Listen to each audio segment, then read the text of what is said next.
Hey, wanted to talk about a couple of knives real quick. First up is the CRKT M21-14SFG, and second is the M16-14DSFG.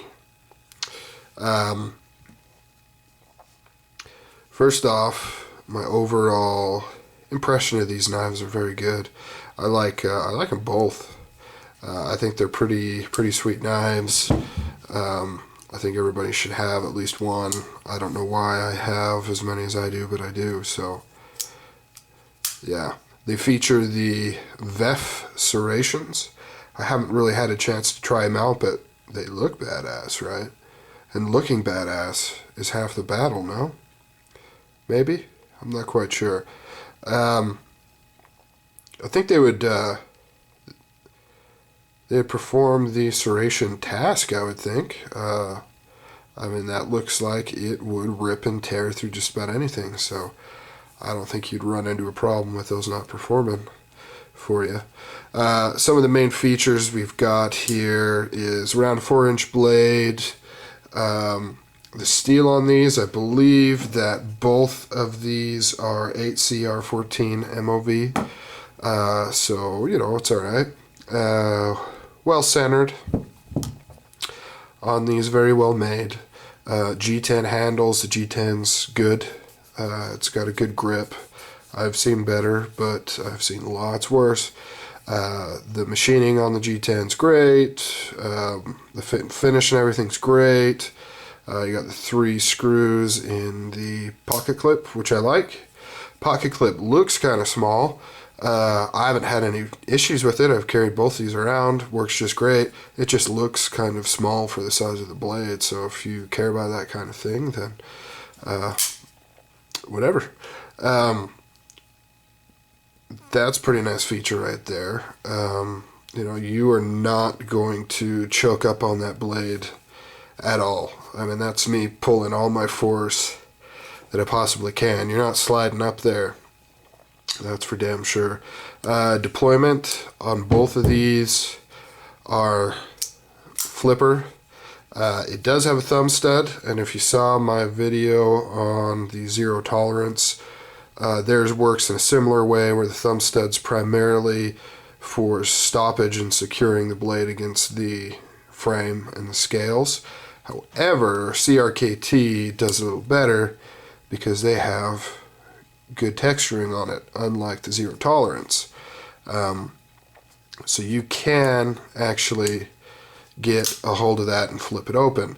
However, on both of these models, what you'll run into as an issue is this back flipper, because it goes out straight in such a manner it's going to hit, see right there, it kind of hits your finger and prevents it from moving. Sometimes it'll actually catch, sometimes it just clips it enough that it slows it down, doesn't go up all the way. And I'll be talking about another model. It's the M21-04 that does a better job. However, it's only got the single flipper on there. Well, I guess this only has one flipper.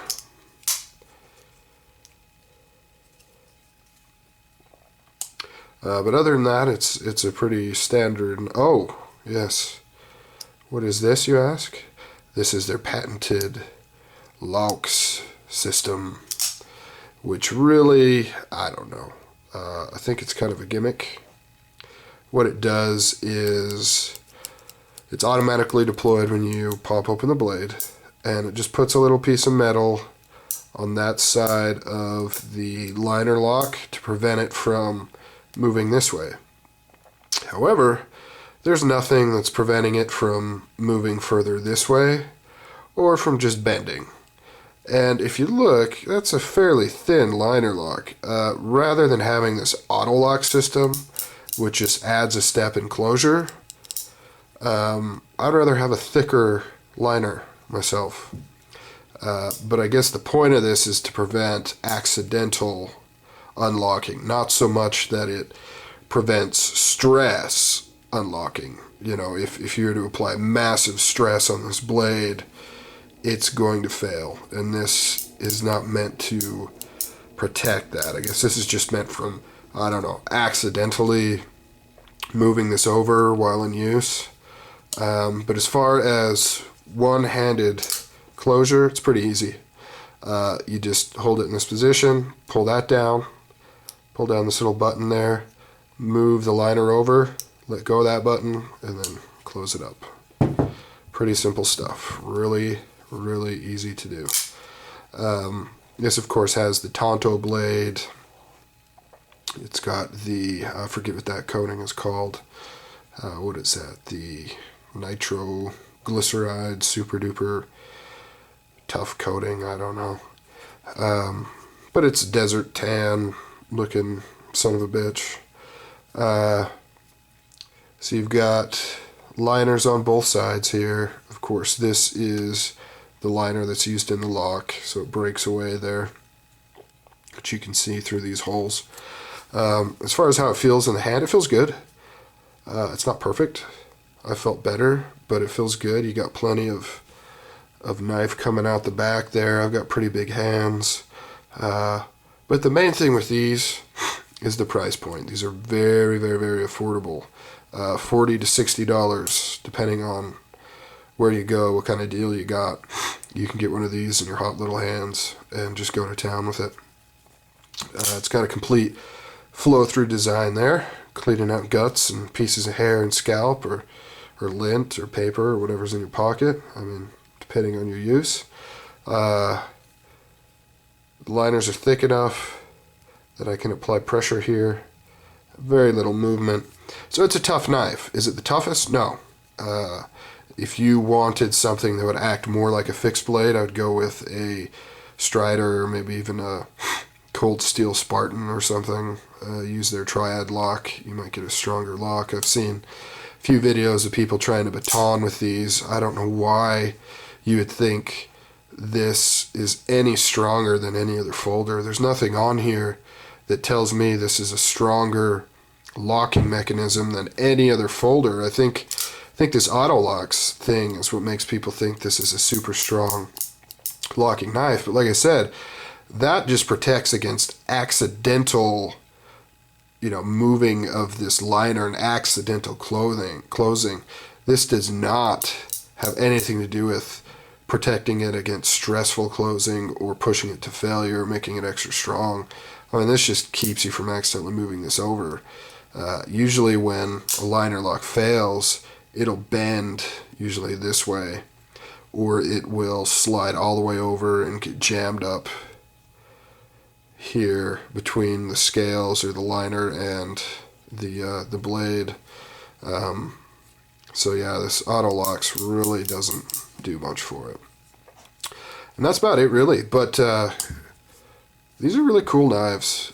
Great stocking stuffers. Christmas is coming up. If you need a last minute gift, pick up one of these. These are the big dog versions. I'll be going over the smaller version of this one, and then a slightly different version of the M21 here in my next video. And as a little teaser, happens to be my very favoritist ever of the CRKT Kit Carson designed line of knives is the M21-04, and I'll be talking about that coming up here in the next video. I didn't really want to try to cram all four in, and I definitely didn't want to do 4 little short videos. And so even though I've got 2 M21s and 2 M16s, putting them together didn't really serve my purposes. So I actually because design-wise, these are the most similar. I mean, these are practically the same knife, just different color and different blade shape. That's it. There's no other differences. The other 2 knives in the next video I'm going to show you are quite a bit different than both of these. So that's why I did 2 videos. But enough of that, and catch you guys in the next goddamn video. Later.